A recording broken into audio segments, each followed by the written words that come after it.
Very nice. Very nice indeed.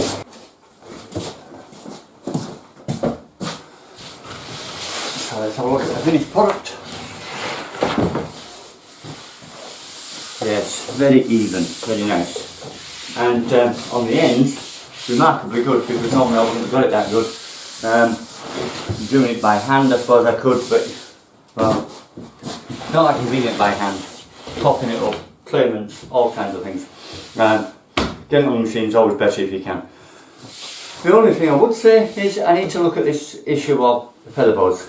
Never thought about it at the time when I'm making it, that the boards are so big. This is just not such a big one, but when I get a bigger sheet, start working it in there, I need to be too big to be able to control everything. So that holds that end, that's good. This end, I need something to hold it. This is working-ish, okay, but I've got to be here to put pressure on a lot, all the time. And if the boards are out there, I can't reach to do that. So I need to look at something for feather boards. Maybe I'll dowel something onto this to give me a top. I need, like I've done on this, the T-slot inserted in there.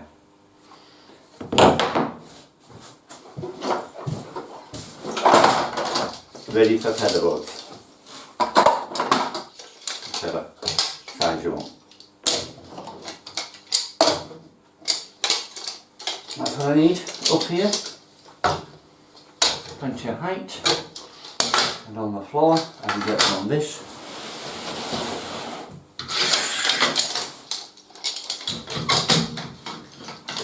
I believe. Not wrong, no. I wasn't wrong. I can get them in there. So that's a good gap. I can put into that one as well. So that's another good gap.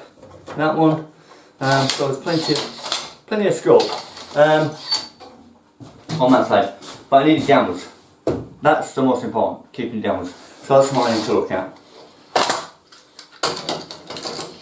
You see, all sorts of extras I could add on. That's an extension. Okay.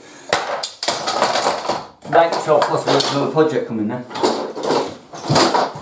Next I will just drill for the hinge, drill for the handle.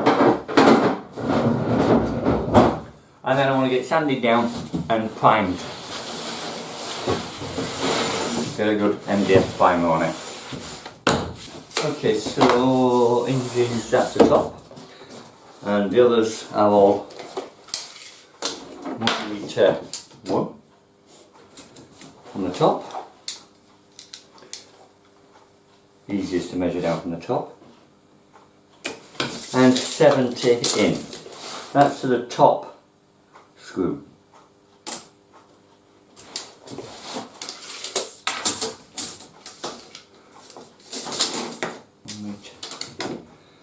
One there. That's to the top one. Set it down, still 70 in.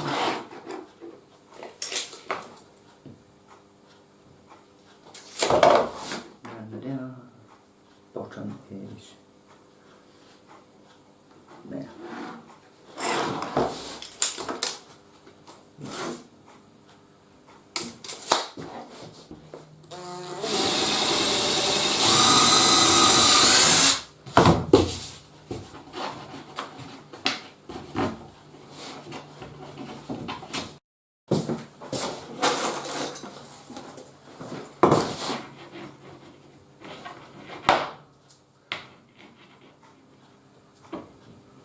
Okay. Oh, I was just on the other side.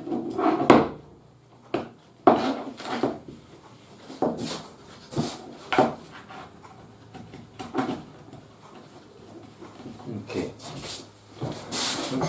Look straight, everything good, fine, right. Now just a good sanding down. And then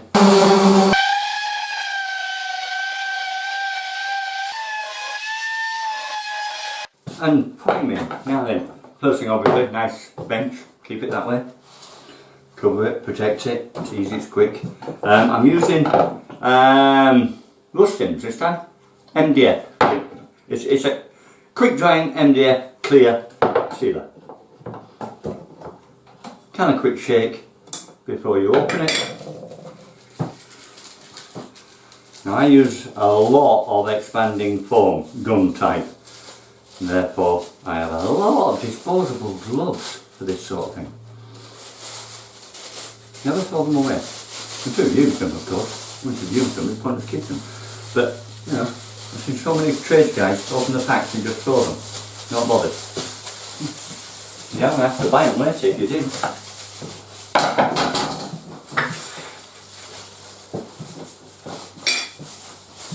Okay, good even coat. You know there's enough on because it won't take much more. But you can see it just stops wanting to take it. Now I'm using a cheap disposable brush, but the stuff, as far as I'm aware, wash it down.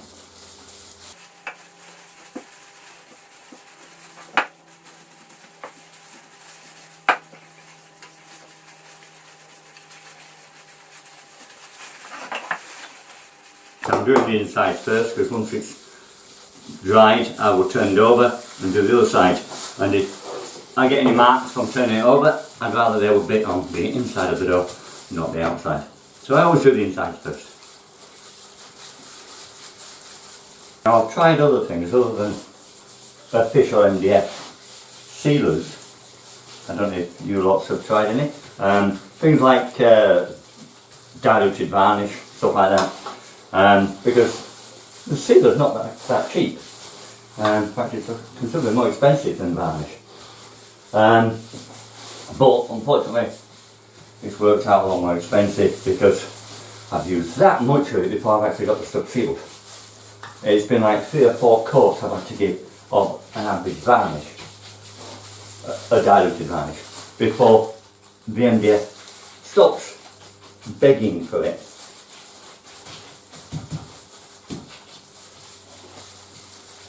And until it's at that stage, you can't put your top coat on, because your top coat just won't go even.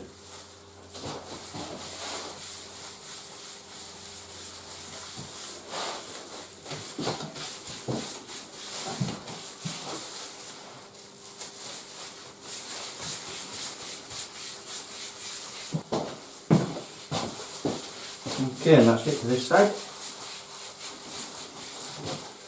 Leave that now to dry.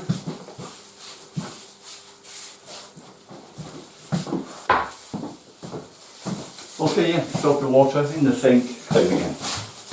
Ready for the next use. Same with the bugs. Now I want this thing to dry overnight, and that is both sides, not just one. And the time's getting on a bit now, so to save me having the trouble of having to wait until the underside, the inside, is fully cured and they're suitable to lay onto a cloth and not stick, I'll put the hinges on and the handle. Now when I turn it over, get it over, it shouldn't make contact with anything. It shouldn't, we'll see.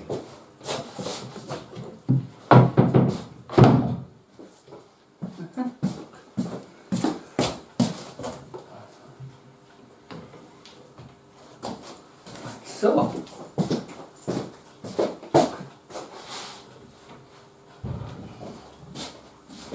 okay, now I can do the next coat. Out the way, and it's sticky.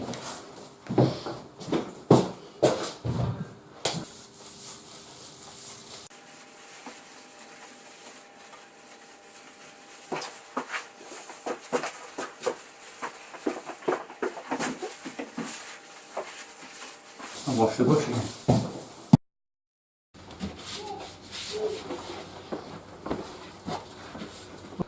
Okay, for some reason my recorder just went off there, so you missed the beginning part of fitting this door. All I've done is I've just offered it up and put in small screws first initially to hold it in place. A couple of spaces in the bottom. The screws I want to put in finally are much bigger. It's the correct ones that actually come with the hinges, but they need counterboring. You're not going to screw that straight in, it's far too thick a shank. So we're going every hole with a small screw first, put it in, take it out, except the top ones, we'll leave them in for now. And that then gives us a pointer mark of where we're going to pre-drill the holes to put these screws in. Now set up here a piloting bit, and it's got on there the dowel stop, already preset so that it won't go straight through. I'll counterbore all these lot and then screw in the bottom 2 inches, then I can get to the top one.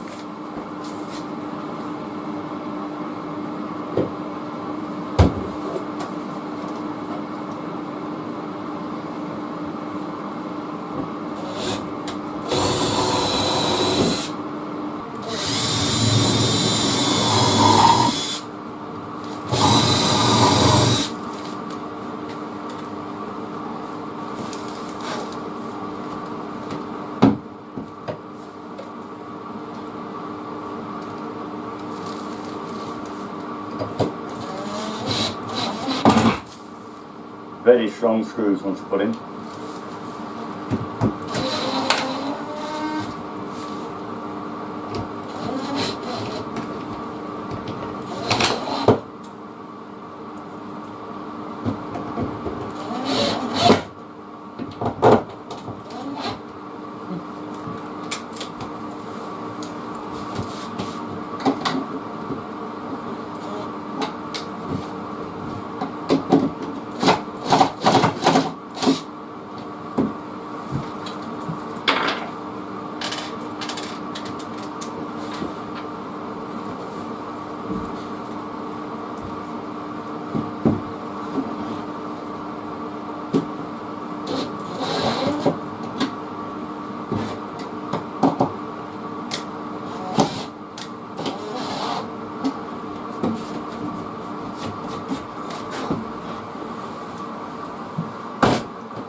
Okay, the next thing you need is all the adjustment.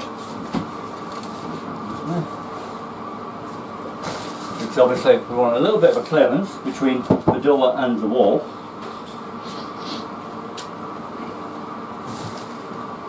Back in the middle one, and leave that till last.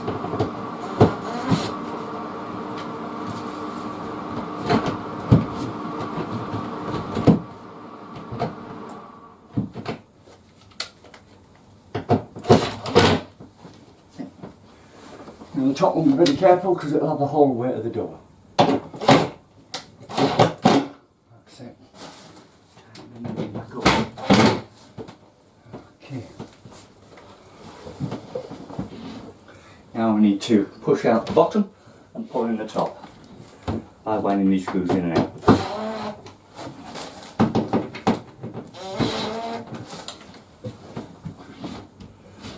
Starting.